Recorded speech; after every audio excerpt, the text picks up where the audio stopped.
राम मंदिर उस स्थान पर स्थित है जिसे हिंदू धर्म के प्रमुख देवता राम का जन्म स्थान माना जाता है।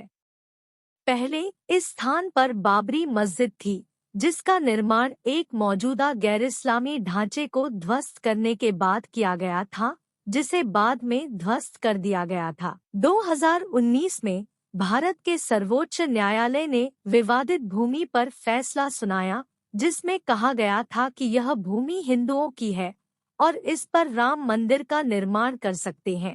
मुसलमानों को मस्जिद बनाने के लिए जमीन का एक अलग टुकड़ा दिया जाएगा। अदालत ने साक्ष्य के रूप में भारतीय पुरातत्व सर्वेक्षण (ASI) की एक रिपोर्ट का हवाला दिया, जिसमें ध्वस्त की गई बाबरी मस्जिद के नीचे एक गैर इस्लामिक संरचना की मौजूदगी का सुझाव देने वाले सबूत दिए गए थे। 16वीं शताब्दी में बाबर ने पूरे उत्तर भारत में मंदिरों पर आक्रमण की अपनी श्रृंखला में मंदिर पर हमला किया और उसे नष्ट कर दिया। बाद में मुगलों ने एक मस्जिद, बाबरी मस्जिद का निर्माण किया, जिसे राम की जन्मभूमि, राम जन्मभूमि का स्थान माना जाता है। मस्जिद का सबसे पहला रिकॉर्ड 1767 में मिलता है, जो जेसुइट मिशनरी जोसेफ डिफेंथिलर द्वारा लिखित लैटिन पुस्तक डिस्क्रिप्टियो इंडिया में मिलता है।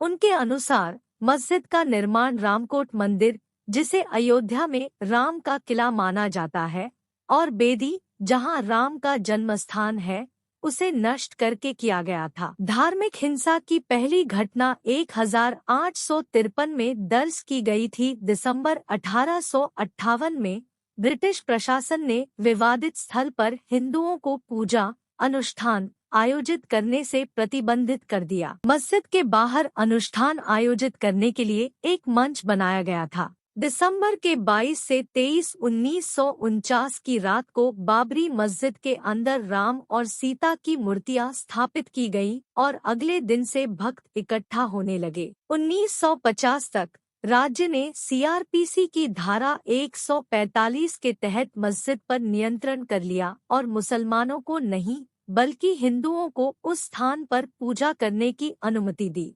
1980 के दशक में हिंदू राष्ट्रवादी परिवार संघ परिवार से संबंधित विश्व हिंदू परिषद (VHP) ने हिंदुओं के लिए इस स्थान को पुनः प्राप्त करने और इस स्थान पर शिशु राम, राम लल्ला को समर्पित एक मंदिर बनाने के लिए एक नया आंदोलन शुरू किया।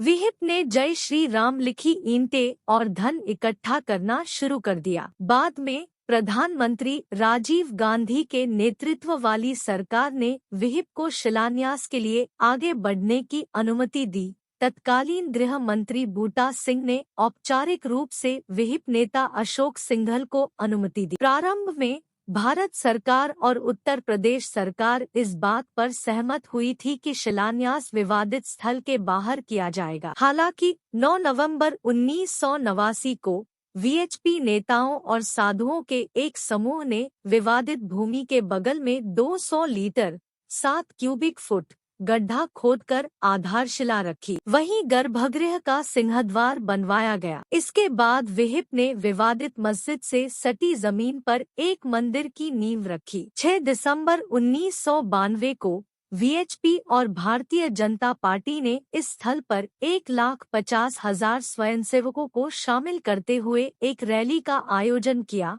जिन्हें करसेवकों के रूप में जाना जाता था। रैली हिंसक हो गई, भीड़ सुरक्षा बलों पर हावी हो गई और मस्जिद को तोड़ दिया। 5 जुलाई 2005 को 5 आतंकवादियों ने अयोध्या में नष्ट की गई बाबरी मस्जिद के स्थान पर अस्थायी राम मंदिर पर हमला किया। केंद्रीय रिजर्व पुलिस बल CRPF के साथ आगामी मुठभेड़ में सभी 5 की मौत हो गई, जबकि हमलावरों द्वारा घेराबंदी की गई दीवार को तोड़ने के लिए किए गए ग्रेनेड हमले में एक नागरिक की मौत हो गई। CRPF को 3 हताहतों का सामना करना पड़ा, जिनमें से 2 कई गोलियों के घाव से गंभीर रूप से घायल हो गए। भारतीय पुरातत्व सर्वेक्षण (ASI) द्वारा 1978 और 2003 में की गई 2 पुरातात्विक खुदाई में इस बात के सबूत मिले कि साइट पर हिंदू मंदिर के अवशेष मौजूद थे। पुरातत्वविद के मोहम्मद ने कई वामपंथी झुकाव वाले इतिहासकारों पर निष्कर्षों को कमजोर करने का आरोप लगाया। 33 इन वर्षों में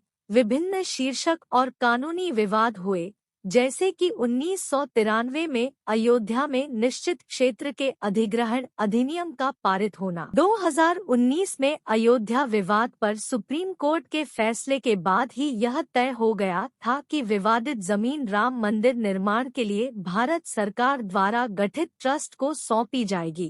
ट्रस्ट का गठन अंततः श्री राम जन्मभूमि तीर्थ क्षेत्र के नाम से किया गया। 5 फरवरी 2020 को भारत की संसद में यह घोषणा की गई कि भारत सरकार ने मंदिर निर्माण की योजना स्वीकार कर ली है और फिर 22 जनवरी 2024 को रामलाल को उनके जन्म स्थान अयोध्या में उनकी प्राण प्रतिष्ठा की गई और भव्य आयोजन प्रधानमंत्री मोदी द्वारा संपन्न कराया गया। तो आप लोगों को कैसा लगा आज का वीडियो? कमेंट में जय श्री राम जरूर लिखें और चैनल को सब्सक्राइब जरूर करें।